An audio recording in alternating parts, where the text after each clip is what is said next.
ಶ್ರೀ ರಾಘವೇಂದ್ರ ಸ್ವಾಮಿಗಳು ಶ್ರೀ ವೆಂಕಣ್ಣ ಭಟ್ಟರಾಗಿ ಜನಿಸಿದರು. ಶ್ರೀ ತಿಮ್ಮಣ್ಣ ಭಟ್ಟ ಮತ್ತು ಶ್ರೀಮತಿ ಅವರ ಎರಡನೇ ಪುತ್ರ. 1595ರಲ್ಲಿ ಫಾಲ್ಗುಣ ಮಾಸದ ಶುಕ್ಲ ಸಪ್ತಮಿಯ ಗುರುವಾರಂದು ಚಂದ್ರನು ಮೃಗಶಿರ ನಕ್ಷತ್ರದಲ್ಲಿದ್ದಾಗ ಇಂದಿನ ತಮಿಳುನಾಡಿನ ಚಿದಂಬರಂ ಬಳಿಯ ಭುವನಗಿರಿಯಲ್ಲಿ ರಾಘವೇಂದ್ರ ಸ್ವಾಮಿಗಳು ಜನಿಸಿದರು. ಶ್ರೀ ತಿಮ್ಮಣ್ಣ ಭಟ್ಟರು ಶ್ರೀ ಕನಕಾಚಲ ಭಟ್ಟರ ಮಗ ಮತ್ತು ರಾಜ ಕೃಷ್ಣದೇವರಾಯನ ಆಸ್ಥಾನದಲ್ಲಿ ವೀಣಾ ವಿದ್ವಾಂಸರಾಗಿದ್ದ ಶ್ರೀ ಕೃಷ್ಣ ಭಟ್ಟರ ಮೊಮ್ಮಗ. ರಾಘವೇಂದ್ರ ಸ್ವಾಮಿಗಳ ಪೋಷಕರಿಗೆ ರಾಘವೇಂದ್ರ ಸ್ವಾಮಿಯನ್ನು ಹೊರತುಪಡಿಸಿ ಗುರುರಾಜಾಚಾರ್ಯ ಎಂಬ ಮಗ ಮತ್ತು ವೆಂಕಟಾಂಬ ಎಂಬ ಮಗಳು ಇದ್ದಳು.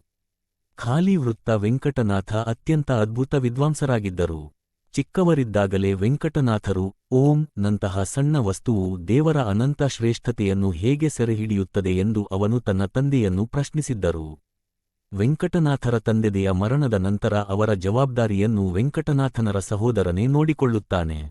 ವೆಂಕಟನಾಥರು ತಮ್ಮ ಆರಂಭಿಕ ಶಿಕ್ಷಣವನ್ನು ಮಧುರೈನಲ್ಲಿರುವ ತನ್ನ ಸೋದರ ಮಾವನಾದ ಲಕ್ಷ್ಮೀನರಸಿಂಹಾಚಾರ್ಯರಿಂದ ಪಡೆದುಕೊಂಡರು. ಮಧುರೈನಿಂದ ಹಿಂದಿರುಗಿದ ನಂತರ ವೆಂಕಟನಾಥರು ಶ್ರೀಮಂತ ಕುಟುಂಬದಿಂದ ಬಂದ ಸರಸ್ವತಿಯನ್ನು ವಿವಾಹವಾದರು.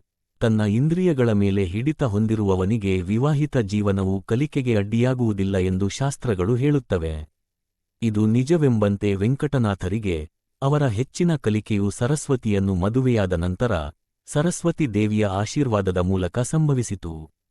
ಕುಂಭಕೋಣಂನಲ್ಲಿ ಸುಧೀಂದ್ರ ತೀರ್ಥರ ಆಶ್ರಯದೊಂದಿಗೆ ದ್ವೈತ ವೇದಾಂತ, ವ್ಯಾಕರಣ ಮತ್ತು ಇತರ ಶಾಸ್ತ್ರಗಳ ಮೇಲಿನ ಸುಧಾರಿತ ಕೃತಿಗಳನ್ನು ಅಧ್ಯಯನ ಮಾಡಿದರು.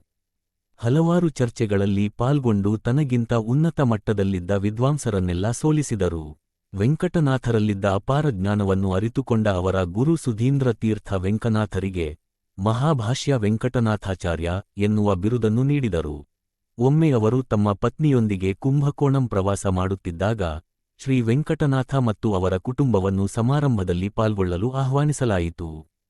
ದುರದೃಷ್ಟವಶಾತ್ ಅತಿಥೇಯರು ಅವನನ್ನು ಚೆನ್ನಾಗಿ ನಡೆಸಿಕೊಳ್ಳಲಿಲ್ಲ, ಬದಲಾಗಿ ಅವರನ್ನು ಮನೆ ಕೆಲಸದವರಂತೆ ನೋಡಿಕೊಳ್ಳಲು ಆರಂಭಿಸಿದರು.